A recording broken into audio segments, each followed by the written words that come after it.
नमस्कार, मी प्रियंका नागने आपल्या मराठी योजना यात्रे चॅनलवरती तुमचं सर्वांचं स्वागत आहे. संजय गांधी निराधार अनुदान योजना असो किंवा श्रावण बाळ योजना, तसेच सर्व जी निराधार अनुदान योजना आहे, दिव्यांग बांधवांसाठी अतिशय महत्त्वाची बातमी आहे. कारण मोफत धान्य मिळवण्यासाठी आता दिव्यांग बांधवांना अंत्योदय कार्ड मिळणार आहे. या संदर्भात आपण संपूर्ण सविस्तर माहिती पाहणार आहोत.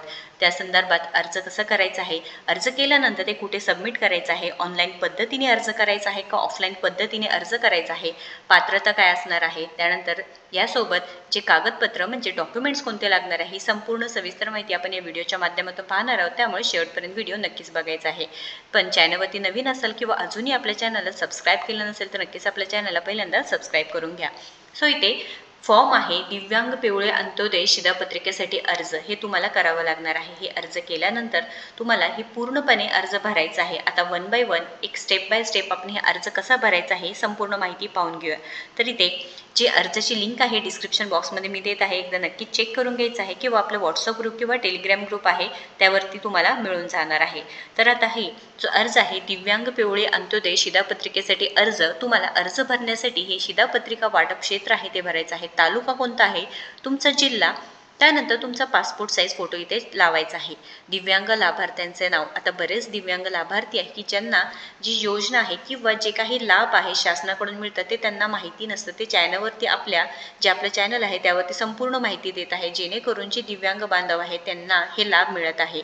तर आता इथे संपूर्ण हा फॉर्म भरायचा आहे. लिंग, वय, जे नागरिकत्व आहे ते, तुमची जन्मतारीख काय आहे, युनिक कार्ड UDID कार्ड आहे ते नंबर टाकायचा आहे, तुमचा निवासी पत्ता, तालुका, जिल्हा पूर्ण भरायचा आहे.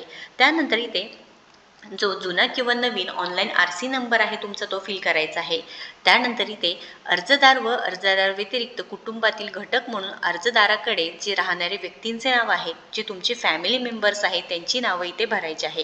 अर्जदाराचे नाते काय आहेत, वय काय आहे, तुमचं व्यवसाय व वार्षिक उत्पन्न काय असणार आहे, तुमचा आधार कार्ड क्रमांक व बँक खाते हे पूर्ण भरायचं आहे. व इथे जी अर्जदाराची भरवायची माहिती आहे ती विवाहित आहे का अविवाहित आहे हे सुद्धा एकदा मेन्शन करायचं आहे.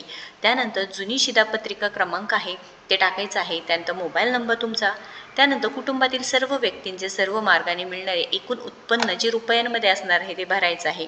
त्यानंतर घरगुती किंवा स्वयंपाक गॅस आहे का नाही, होय किंवा नाही, शेती आहे का नाही, असल्यास जे क्षेत्रफळ किती आहे ते भरायचं आहे. तुमचे व्यवसायाचे तपशील असेल ते भरायचं आहे. घरातील व्यक्ती शासकीय सेवेत आहे का, हो किंवा नाही, असेल तर होय किंवा नसेल तर नाही टाकायचं आहे. पूर्वी नाव असलेल्या व लाभ घेत असलेल्या स्वस्त धान्य दुकानदाराचे नाव व दुकान क्रमांक ही माहिती टाकायची आहे. दिनांक, ठिकाण व अर्जदाराची सही व अंगठा हे तुम्हाला इथे द्यायचं आहे. अशा पद्धतीने तुम्हाला अर्ज करायचा आहे. त्यानंतर जे स्वयं घोषणापत्र अत्यंत महत्त्वाचं असणार आहे. जी स्वयं घोषणापत्र आहे ते सुद्धा तुम्हाला भरायचं आहे, ज्यामध्ये पहिल्यांदा पासपोर्ट साईज फोटो लावा तुमचं नाव, श्री व श्रीमती यांचा मुलगा किंवा मुलगी, तुमचं वय, वर्ष, तुमचा आधार कार्ड नंबर टाकायचा आहे, व्यवसाय काय करता, तुम्ही राहता कुठे, तालुका, जिल्हा याद्वारे घोषित करतो किंवा करते की वरील सर्व जी तुमची माहिती आहे, माझी माहिती व जे समाजनुसार खरी माहिती भरायची आहे. सदर माहिती खोटी आढळून आल्यास भारतीय दंड संहिते अन्वये किंवा कायद्यानुसार माझ्यावर खटला भरला जाईल व त्यानुसार मी शिक्षेस पात्र राहीन, याची मला पूर्ण जाणीव आहे. ही तुम्हाला स्वयं पत्र आहे ते भरायचं आहे. अर्जदाराची सही व अंगठा. त्यानंतर जे पत्र आहे सेकंड वन ते पण तुम्हाला भरायचं आहे. त्यानंतर हे भरल्यानंतर तुम्हाला हे एक अर्ज आहे ते भरायचं आहे. त्यामध्ये तहसीलदार साहेबांसाठी, तहसीलदार कार्यालयामध्ये सबमिट करण्यासाठी विषय दिव्यांग व्यक्तींना अंत्योदय योजनेत सामावून घेण्याबाबत. आता हा अर्ज भरल्यानंतर तुम्हाला मेन प्रश्न पडेल की तुम्हाला हा अर्ज कुठे सबमिट करावा लागणार आहे. तर तहसील कार्यालय पुरवठा विभागाच्या ठिकाणी रेशन कार्डचं काम चाललं असतं त्या ठिकाणी तुम्हाला हे नेऊन जमा करायचं आहे. तर हा जो विषय आहे तर वरील विषय विनंतीपूर्वक अर्ज करतो किंवा करते मी, हे पूर्ण माहिती भरायची आहे. मी दिव्यांग, किती टक्के तुम्ही दिव्यांग आहे ते भरायचं आहे. माझे रेशन कार्ड क्रमांक इतका आहे असं असून माझे डेटा एंट्री क्रमांक जे आहे ते, माझ्या कुटुंबातील जे व्यक्ती आहे त्याची संख्या म्हणजे तुमची फॅमिली मेंबर्सची जी संख्या आहे एवढी आहे.